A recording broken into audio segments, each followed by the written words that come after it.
Airport में आ रहा था तो एक व्यक्ति ने देखा हम गेरुए कपड़े में हैं कि तो आप हरे कृष्णा वाले हैं आप? मैंने कहा नहीं, हम हरे कृष्णा वाले हैं। भगवान को मानते हैं आप? मैंने कहा मानते भी हैं, प्रेम भी करते हैं उनसे। देखो भगवान को मानते हो आप लोग? कहां है भगवान? आप मुझे दिखा दो, मैं भगवान को मान लूंगा। दिखा दो भगवान को आप। मैंने कहा आप में बुद्धि है, आप मुझे बुद्धि दिखा दो अपनी, मैं आपको भगवान दिखाऊंगा। क्या करना चाहते हैं आप? मैंने कहा भाई simple, it's a business deal. आप मुझे अपना ब्रेन दिखा दीजिए, मैं आपको भगवान दिखा दूंगा। अब भी यहीं के दिखाऊंगा। अभी कहता है ऐसे थोड़ी होता है, मैं ब्रेन कैसे दिखाऊंगा? मैं कहा जो नहीं दिखता फिर वो नहीं होता, जो नहीं दिखता वो नहीं होता भाई। ऐसे एक नास्तिक प्रोफेसर था, उसने बच्चों से पूछा कौन तुम में से भगवान में विश्वास करता है? तो एक बच्चे ने हाथ खड़ा किया, sir I believe in God sir. अच्छा, तू विश्वास करता है भगवान में? वकालत करेगा भगवान की? सब कुछ भगवान से आ रहा है ना, तो दुख भी तो भगवान से आ रहे होंगे। क्यों बनाया तेरे भगवान ने दुख? क्या जवाब है तेरे पास? नहीं सर, बैठा नहीं सर। और कौन है जो भगवान में विश्वास करता है? एक और हाथ करें, sir I believe in God sir. अच्छा, have you seen God? No sir. Have you touched God? No sir. Have you heard God? No sir. Have you tasted God? No sir. That means by the logic of direct perception God does not exist. Sit down. Nonsense. और कौन विश्वास करता है भगवान में? एक बच्चा खड़ा कहता, sir I got a question sir, one from you one from the student sir. अच्छा, हमसे सवाल पूछेगा तू? पूछ, क्या सवाल है तेरा? Sir what is darkness sir? ये अंधेरा क्या होता है सर? प्रोफेसर ने कहा, well darkness is nothing but the absence of light. रोशनी की अनुपस्थिति को अंधकार कहते हैं।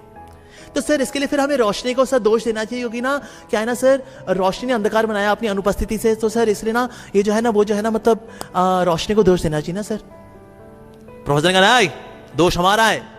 आप स्विच ऑन करिए, लाइट आ जाएगी, अंधकार चला जाएगा।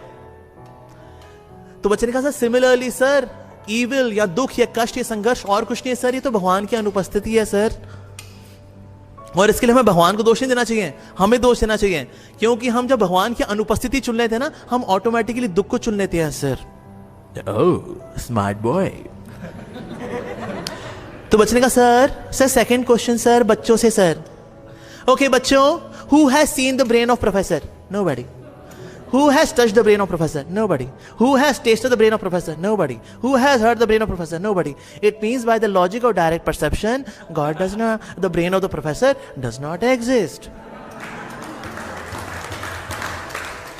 तो जिसका दिमाग ही नहीं है उसको कहाँ को इतना खाली बिली सीरियसली ले रहे हो यार?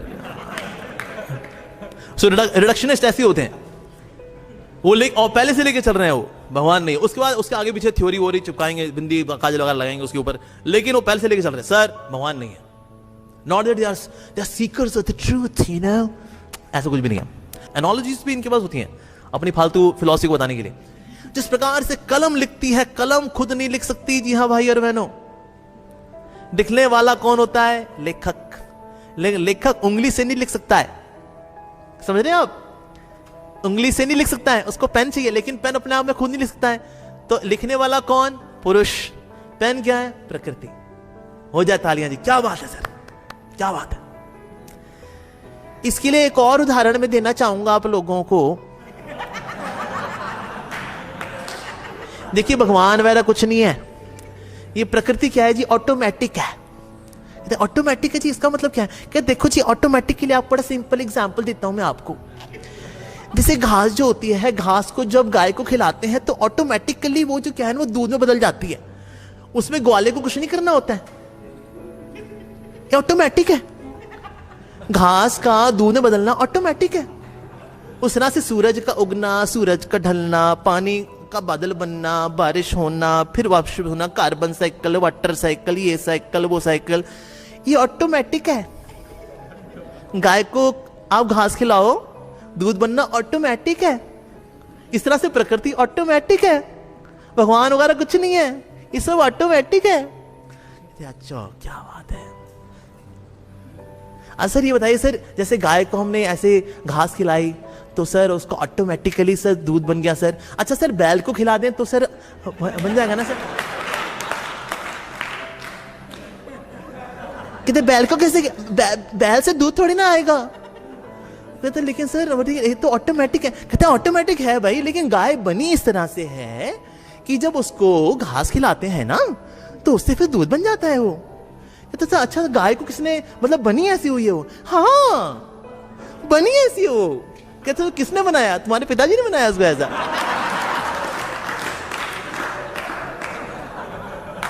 इवन प्रकृति ऑटोमेटिक है तो इसको ऑटोमेटिक बनाया किसने? अगर सॉफ्टवेयर भी होते हैं ऑटोमेटिक होते हैं, जैसे आपने देखा ये रेलवे रिजर्वेशन में जो सॉफ्टवेयर होता है it is automatic, seat allocation it's automatic. अरे को प्रोग्रामर था तो उसने उसको ऑटोमेटिक बनाया ना। तो इवन प्रकृति ऑटोमेटिक भी नजर आती है, इवन उसके पीछे there has to be person जो जिसने उसको ऑटोमेटिक प्रोग्रामिंग किया कि ओके तुम ऑटोमेटिक चलती रहे इस तरह से। तो इसीलिए जो एथिस्टिक सांख्य है, नास्तिक सांख्य, इसे पूछना अच्छा सर ये अच्छा ये प्रकृति है, पुरुष है। अच्छा पुरुष संसार में फंस कैसे गए? जन्म मृत्यु के चक्कर में फंस गए, हम इतने कष्ट पा रहे हम लोग, ये फंसे कैसे? मतलब वो फंसे मतलब अरे तो हम फंस गए। अरे चलिए छोड़िए, दूसरा सवाल का जवाब दिया आप नास्तिक सांख्य वाले। आप ये बताइए सर मुक्ति के बाद ये जीव जाता कहां है? कहते हैं सर प्रकृति में चला जाता वापस। तो ये लेकिन प्रकृति से था तो प्रकृति से आकर वहां से प्रकृति में चला गया तो सर मुक्ति कैसे हुई? कहते देखिए मुक्ति कैसे, मतलब ये मुक्ति तो मतलब तो सर मतलब कि मुक्ति तो मतलब मुक्ति माता जी की जय। सर ये तो पता नहीं, क्योंकि सिर्फ यहां पर पुरुष और प्रकृति को लिया जा रहा है लेकिन भगवान को नहीं लिया जा रहा। लेकिन भगवान कब लिया करते हैं? इस पिक्चर के अंदर भगवान को भी ले आते हैं। जैसे एक और सवाल अगर मुझसे पूछना, अच्छा प्रकृति और पुरुष में दोनों कैसे आए? कहते प्रकृति जो है पुरुष से आई है, पुरुष जो है प्रकृति से आया है। और सर दोनों कैसे है? कहते दोनों तो पता नहीं, बंटी बबली से आया, बबली बंटी से आया। कहते ये बंटी बबली जैसे मम्मी पापा को ले आओ पिक्चर में क्लियर हो, अरे भाई ना बंटी बबली से आया ना बबली बंटी से आया, दोनों के दोनों मम्मी पापा से आए। जैसे ही पूरे सांख्य फिलॉसफी के अंदर भगवान आ जाते हैं सारे क्वेश्चंस का जवाब मिल जाता है। प्रकृति और पुरुष दोनों के दोनों कहां से आए? परम पुरुष पुरुषोत्तम भगवान श्री कृष्ण से आए, वेरी क्लियर। अच्छा मुक्ति के बाद जीवात्मा कहां जाएगी? भगवान के पास जाएगी। अच्छा फंसी क्यों? Because of rebellious nature. सारे सवालों का जवाब मिल जाता है अगर भगवान को पिक्चर में लेकर के आ जाए तो। लेकिन जो कपिल का, जो नास्तिक कपिल का सांख्य योग है उसके अंदर भगवान को पिक्चर में नहीं लेके आते, सारे पिक्चर में कंफ्यूजन हो जाती है। कहते ये तो अब क्योंकि इसकी एनालिसिस बड़ी अच्छी है, गाय, ये कलम, लेखक, तो जो कम बुद्धिमान लोग होते हैं वो नास्तिक सांख्य फंस जाते हैं। लेकिन भगवान को जो सम्मिलित करते पूरी पिक्चर के अंदर तो पिक्चर बड़ी अच्छे से क्लियर होता है। Oh nice, very good.